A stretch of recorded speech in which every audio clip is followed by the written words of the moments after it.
I thought catching my wife cheating was the worst betrayal possible. Then I discovered she'd been stealing from our family business for years. But when her sister showed up with a sealed envelope months after the divorce, I learned the horrifying truth. Claire wasn't just a cheater and a thief. My name is Oliver Holbrook. I'm 44 years old, and I run Holbrook Plumbing Services here in Springfield, Missouri. Started the company with my dad Vernon back when I was barely out of high school. We built it from nothing, just me, him, and an old Ford van that broke down more often than it ran. Now we've got 6 trucks, 8 employees, and contracts with half the subdivisions in town. Claire always handled the books, while I handled the wrenches. Seemed like a perfect partnership. That Tuesday started normal enough. October weather in Missouri can be tricky, but it was one of those crisp fall days that makes you grateful to work outdoors.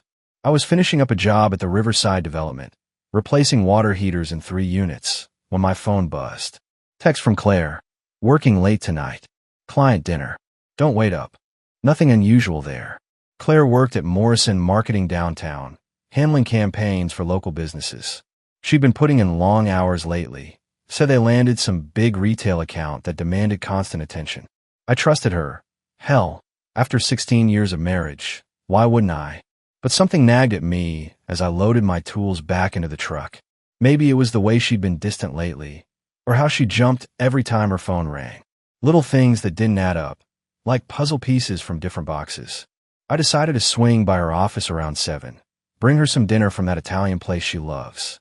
Figured she'd appreciate the gesture, and honestly, I miss spending time with her. Between my work schedule and her new demanding clients, we've been like ships passing in the night. Morrison Marketing sat in a converted warehouse downtown, all glass and exposed brick. Very modern, very Claire. I parked across the street and grabbed the takeout bag, but stopped when I spotted her car in the lot. That blue Honda she'd driven for 5 years, parked next to a black BMW I didn't recognize. The building looked mostly empty except for a few lit windows on the second floor. I could see Claire's silhouette through the conference room glass, but she wasn't alone. A man in a suit stood close to her, closer than any business meeting required. As I watched, frozen on the sidewalk with cooling pasta in my hands, he reached up and tucked a strand of hair behind her ear. That's when my world shifted. Claire laughed at something he said, that musical laugh I fell in love with 20 years ago, and leaned into him. Then they kissed, slow and deliberate, like they'd done it 1,000 times before. I fumbled for my phone, hands shaking like a teenager, and snapped a photo through the window. The image burned into my retina. My wife of 16 years in another man's arms, both of them smiling like they didn't have a care in the world. The pasta felt like lead in my hands as I walked back to my truck, legs moving on autopilot. I sat there for 10 minutes, staring at that photo, before finally starting the engine and driving home to our empty house. I didn't go home that night. Couldn't face walking into our house, seeing Claire's coffee mug in the sink, her book on the nightstand, all the little traces of the life we'd built together. Instead, I drove to the Comfort Lodge on Highway 65, paid cash for a room, and sat on the scratchy bedspread staring at that photo on my phone. The image haunted me, Claire's face tilted up toward this stranger, her hand resting on his chest like she belonged there. I zoomed in, trying to make sense of what I'd seen. The man looked familiar, though I couldn't place him immediately. Well-dressed, confident, the kind of guy who probably drove that black BMW. Around midnight, my phone buzzed with a text from Claire. Just finished. Heading home now. Love you. Love you. The words felt like a slap. I turned off the phone and tried to sleep, but every time I closed my eyes, I saw them together. By morning, I felt like I'd been hit by one of my own pipe wrenches. I called my foreman, Bobby, and told him I was sick. First time I'd missed work in 3 years, but I couldn't trust myself around customers. Not with this rage burning in my chest like acid. Instead, I drove to my dad's place at Sunset Manor. Vernon Holbrook, 71 years old and sharp as ever, despite the doctors saying his memory was starting to slip. He'd built Holbrook Plumbing from nothing, taught me everything about pipes, business, and being a man. If anyone could help me think straight, it was him. You look like hell, son, Vernon said when I walked into his small apartment.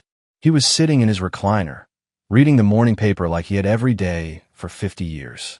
Dad, I need to ask you something, I said, settling into the chair across from him. When Mom was. When you suspected she was stepping out, what did you do? His face darkened. Mom had left when I was 12, ran off with some traveling salesman. Dad never talked about it much, but I knew it nearly broke him. I gathered proof, Vernon said quietly. Couldn't accuse her without being certain. But Oliver, once you know for sure, you can't unknow it. You prepared for that? I nodded, though I wasn't prepared for anything. How do I find out who he is? Vernon leaned forward, his weathered hands gripping the chair arms. You start digging. Careful like. And you document everything. If this goes where I think it's going, you'll need ammunition. He was right. I couldn't just confront Claire based on one photo. I needed facts, evidence, a complete picture. My dad had always taught me to measure twice, cut once. Same principle applied here. That afternoon, I drove past Morrison Marketing again. The black BMW was there, parked in the same spot. I wrote down the license plate, then waited. Around 5:30, Claire emerged with the same man from last night. They walked to their cars separately, but the way he looked at her, the small smile they shared, it told me everything. I followed the BMW to an upscale apartment complex across town, watched him park and head inside.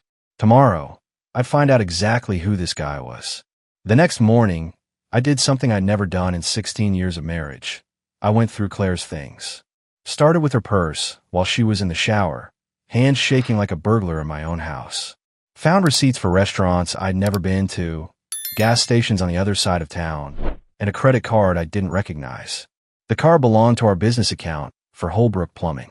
Claire had always handled the books, said it was easier for her to manage since she understood marketing expenses. I trusted her completely, biggest mistake of my life. After Claire left for work, I drove straight to First National Bank. Helen Rodriguez, our account manager for 10 years, greeted me with her usual warm smile. Oliver, what brings you in today? Helen asked, gesturing toward her desk. Need to look at our business statements, Helen, I said, trying to keep my voice steady. Claire mentioned some discrepancies I should check. Helen pulled up our accounts on her computer, and what I saw made my blood run cold. Transfers to companies I'd never heard of, Kellerman Consulting, Premium Solutions LLC, Strategic Marketing Group. Small amounts, never more than $2,000 at a time, but they added up. In 6 months, nearly $23,000 had disappeared from our business. Helen, can you print me statements going back 2 years? I asked, my jaw clenched tight. Of course, Oliver. Is everything all right? Just being thorough, I lied. Back in my truck, I spread the statements across the dashboard. The pattern was clear. Claire had been systematically draining our business account, covering her tracks with fake vendor payments. The woman who kissed me goodbye every morning had been stealing from our family for years. My phone rang. Mateo, my 22-year-old son from my first marriage with Nina. Dad, you sound weird, Mateo said. Everything okay? Mateo was studying business at Missouri State, sharp kid with his mother's intuition. I'd always been straight with him, but this felt too raw to share. Just work stuff, son. Hey, you still taking that forensic accounting class? Yeah, why? You got some white-collar crime you need solved, he joked. Maybe. Can you meet me tonight? I need someone I trust to look at some numbers. There was a pause. Dad, you're scaring me. What's going on? Tonight, son. Bring your laptop. I had one more stop to make. Shane Kellerman. I'd figured out who he was from the apartment complex's directory. Kellerman Consulting had been bleeding our account dry. Time to learn exactly who was sleeping with my wife. For the next week, I played the role of devoted husband while building my case. Brought Claire coffee in bed, complimented her new haircut, even suggested a weekend getaway, all while documenting every lie, every suspicious phone call, every time she claimed to be working late. The hardest part was acting normal around 6-year-old Lily.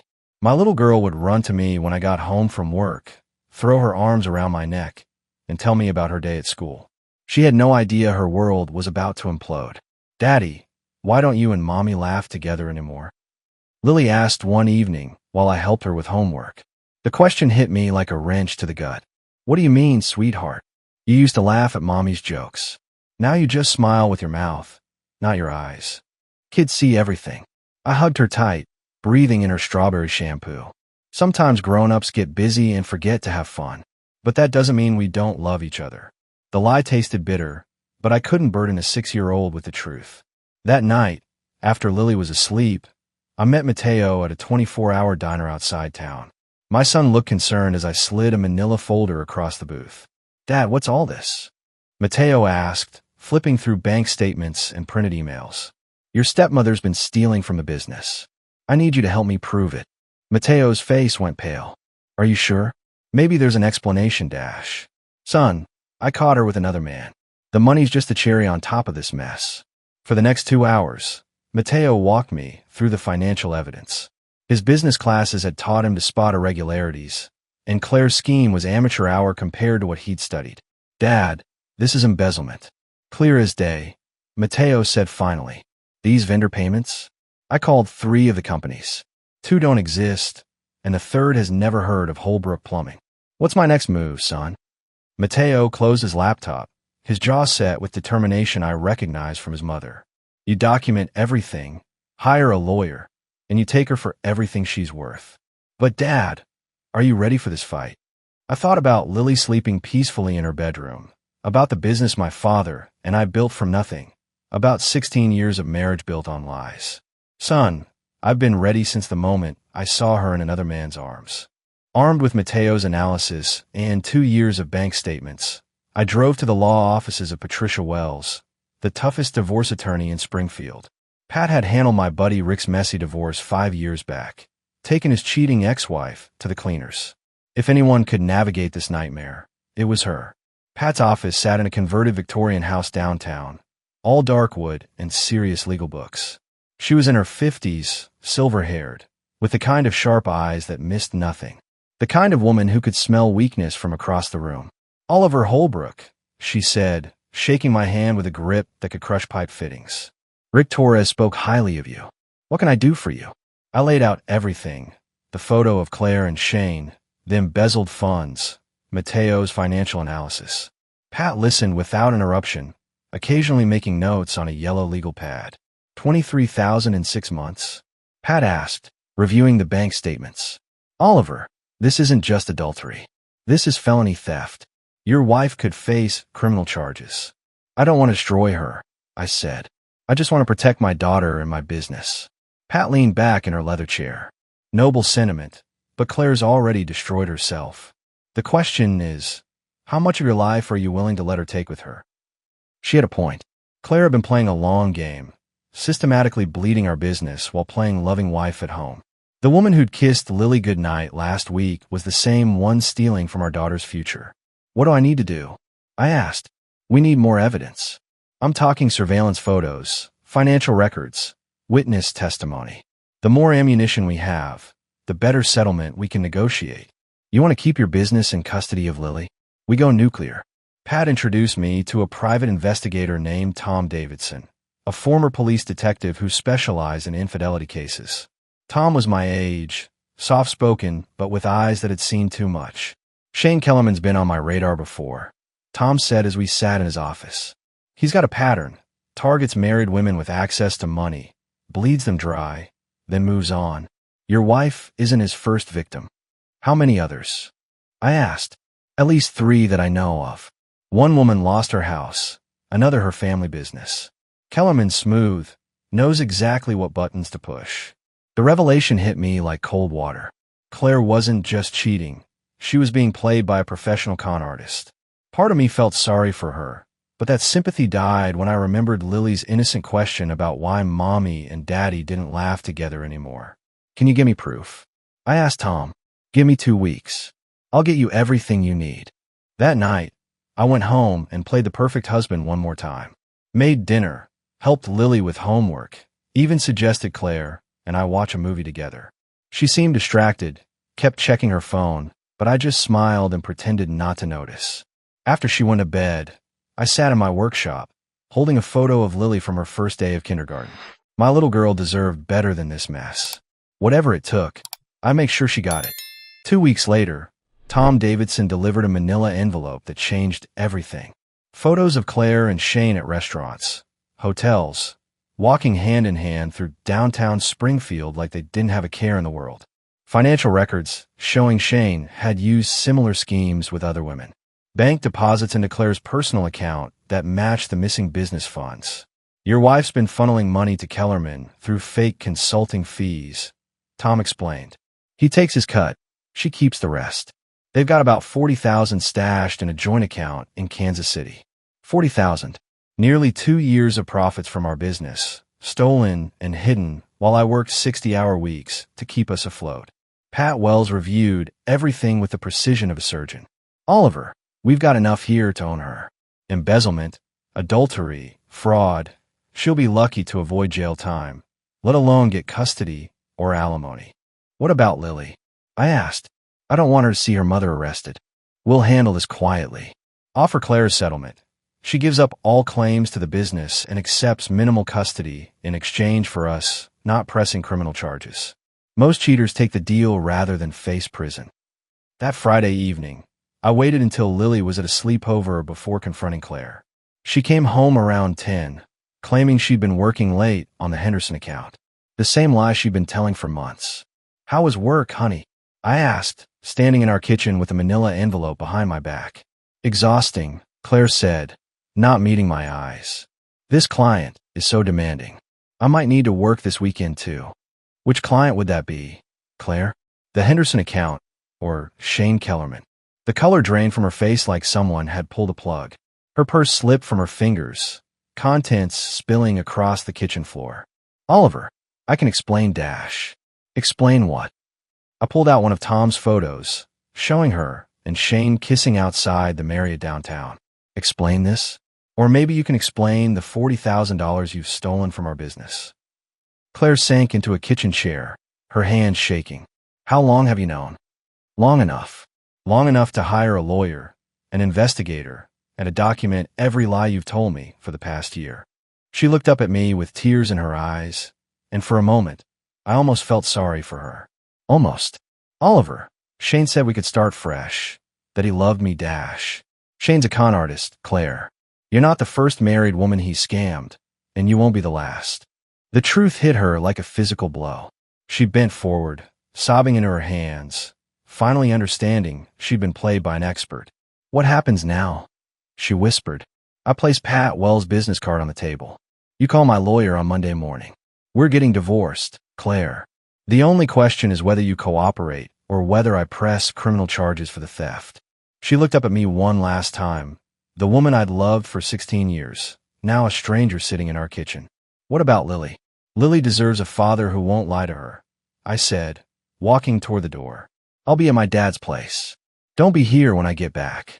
6 months after the divorce was finalized, I moved Lily and myself into a modest 2-bedroom house on the outskirts of Springfield. Nothing fancy, but it was ours. No lies, no hidden agendas, just a father and daughter starting fresh. The settlement had been brutal for Claire.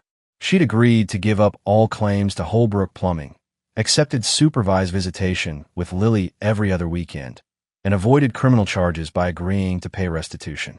The hardest part wasn't the legal battles or the financial mess. It was explaining to a 6-year-old why Mommy didn't live with us anymore. Daddy, did I do something wrong? Lily asked one evening as I tucked her in her new bedroom. Pink walls covered with her drawings, stuffed animals arranged just like in our old house. No, sweetheart. Sometimes grown-ups make bad choices that hurt their families. But that's never, ever your fault. Will Mommy come back? The question broke my heart every time. Mommy made some mistakes, Lily. She'll always love you, but she can't live with us anymore. Lily nodded solemnly, then wrapped her small arms around my neck.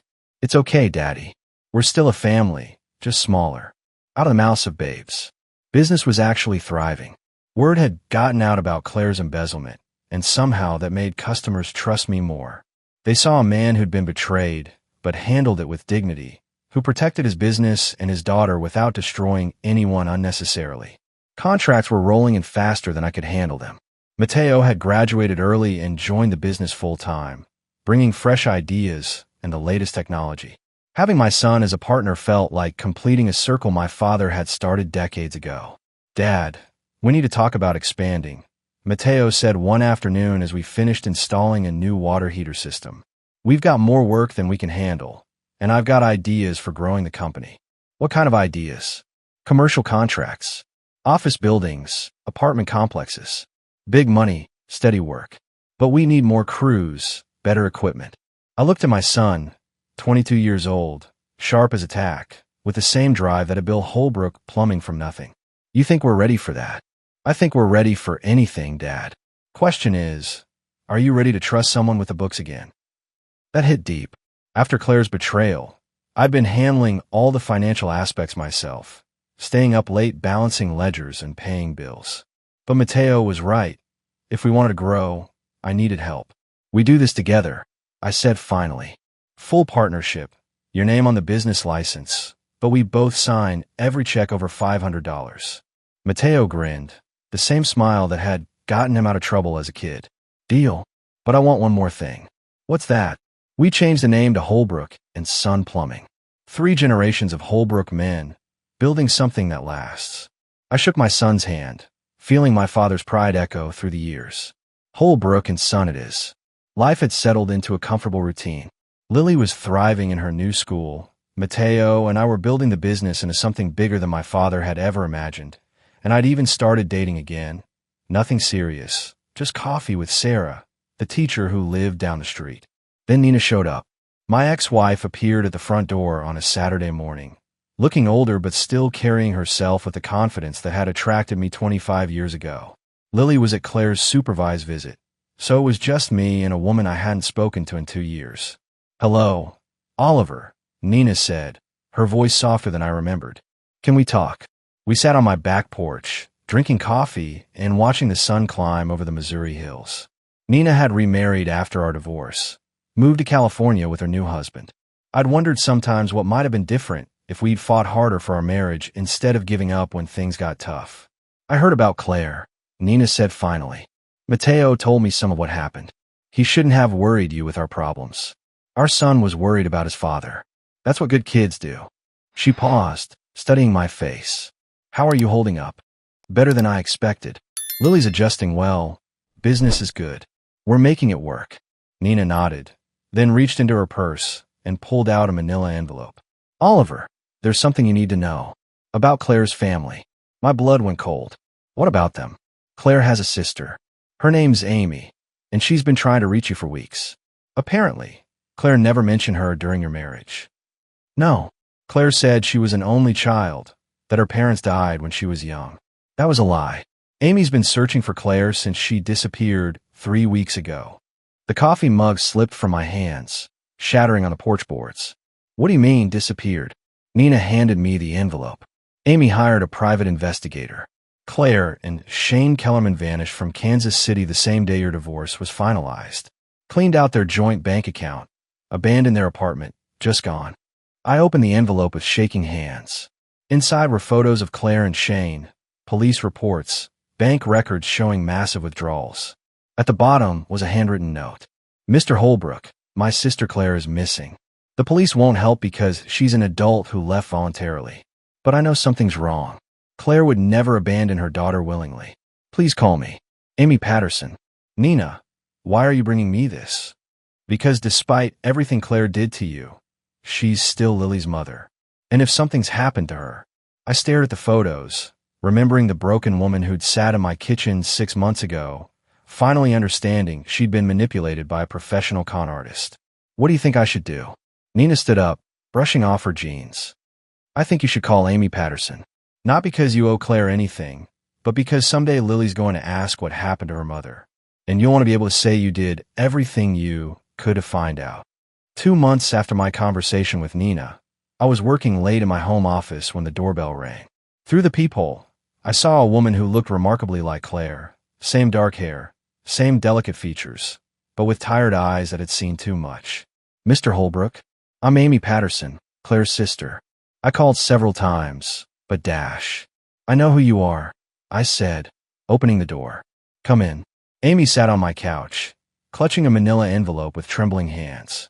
She looked exhausted, like she'd been driving for days without sleep. They found Claire's body yesterday, Amy said without preamble, in a lake outside Denver. She'd been there for weeks. The words hit me like a physical blow. Despite everything Claire had done, hearing about her death felt surreal. I thought about Lily, asleep upstairs, who would never see her mother again. What happened? Police say it was suicide. Drove her car into the lake. Probably couldn't live with the guilt of what she'd done. Amy's voice was bitter. But I know my sister. Claire was many things, but she wasn't a quitter. Amy opened the envelope and pulled out a handwritten letter. The police found this in her hotel room, sealed with your name on it. They released it to me as next of kin. I took the letter with shaking hands. Claire's familiar handwriting filled 2 pages. Oliver, if you're reading this, something's gone wrong. I know you hate me, and you have every right to. I destroyed our marriage, stole from our business, and worst of all, I hurt Lily. But I need you to know the truth about Shane. He wasn't just a con artist. He was dangerous. When I tried to leave him after the divorce, he threatened to hurt you and Lily if I didn't keep stealing money. I was trapped, Oliver. Every dollar I took was to keep him away from our daughter. I've been planning to disappear, to lead him away from Springfield, so he could never find our family. If something happens to me, please protect Lily. Shane Kellerman is not the man he pretends to be. He's hurt other women, and he'll hurt more if someone doesn't stop him. I know I have no right to ask anything of you, but please don't let Lily think her mother was just a thief and a cheater. I loved her more than my own life. Everything I did wrong was to keep her safe. The letter was signed with a shaky C and included copies of threatening text messages from Shane, photos of bruises on Claire's arms, and bank records showing larger theft that corresponded with his escalating demands.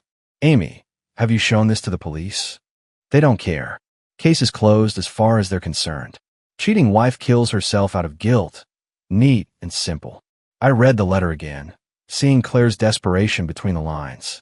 She'd made terrible choices, but in the end, she'd tried to protect the only thing that mattered, our daughter. What do you need from me? Help me prove Shane Kellerman killed my sister. Claire was swimming to shore when she died. Oliver. The autopsy showed water in her lungs, but also evidence she'd been fighting for her life. I looked at the threatening messages, at the escalating pattern of abuse, and made a decision that would have made my father proud. Amy, I'll help you. Not for Claire, but for Lily. Someday my daughter's going to ask about her mother, and I want to be able to tell her that Claire died trying to protect her family. 6 months later, Shane Kellerman was arrested at a casino in Las Vegas, charged with Claire's murder and a string of financial crimes spanning 3 states. The evidence Amy and I gathered, combined with testimony from his other victims, painted a picture of a predator who used charm and manipulation to destroy families. The trial was a media circus, but justice was served. Kellerman got life without parole for murder, plus 20 years for fraud and extortion. During his testimony, he finally admitted to killing Claire when she threatened to expose his operation to the FBI. I never told Lily the full details of her mother's death. That's a conversation for when she's older. But I did tell her that Mommy made some mistakes, but died trying to protect our family. Sometimes the truth has to be measured out in doses a child can handle. Daddy, do you think Mommy can see us from heaven? Lily asked one evening as we visited Claire's grave. Amy had arranged for a proper burial in Springfield, close enough for Lily to visit when she wanted to. I think she can, sweetheart. And I think she's proud of what a smart, kind little girl you become. Lily placed a drawing on the headstone, a picture of our family, including a figure with wings watching over us. I drew Mommy as an angel. Miss Sarah at school says that's what happens to people who love their families. Life had moved forward in ways I never expected. Sarah, the teacher from down the street, had become a constant presence in our lives. She was patient with Lily, supportive of my relationship with Mateo, and brought a warmth to our house that had been missing for too long. Oliver, are you going to marry Miss Sarah? Lily asked as we walked back to the car. Would that be okay with you? I think Mommy would want us to be happy, and Miss Sarah makes good pancakes. From the mouths of babes. Holbrook and Sun Plumbing was thriving beyond my wildest dreams. Mateo's business sense and my experience had created something my father would have been proud of. We'd expanded into commercial work, hired 6 new employees, and were bidding on a contract to plumb the new hospital being built downtown. Amy Patterson had become an unexpected ally, even a friend. She visited monthly, giving Lily a connection to Claire's family while respecting the boundaries of our new life. Some relationships are forged in crisis and tempered by shared purpose. That evening, I sat on my back porch with a beer, watching Lily and Sarah plant flowers in the garden. The sun was setting over the Missouri hills, painting everything golden, and for the first time in years, I felt genuinely at peace. My phone buzzed with a text from Nina. Saw the news about Kellerman's conviction. Proud of you for seeing it through. Lily's lucky to have you as her father. I'd learned that being a man wasn't about avoiding hardship. It was about facing it head-on, protecting what mattered, and building something better from the wreckage. Claire's betrayal had nearly destroyed me, but it had also shown me what I was capable of when everything was on the line. Tomorrow would bring new challenges, new opportunities to prove myself as a father, a businessman, and a man. But tonight, watching my daughter laugh with the woman who might become her stepmother, I was content knowing that some things, the important things, couldn't be stolen or destroyed. They could only be built, one honest choice at a time.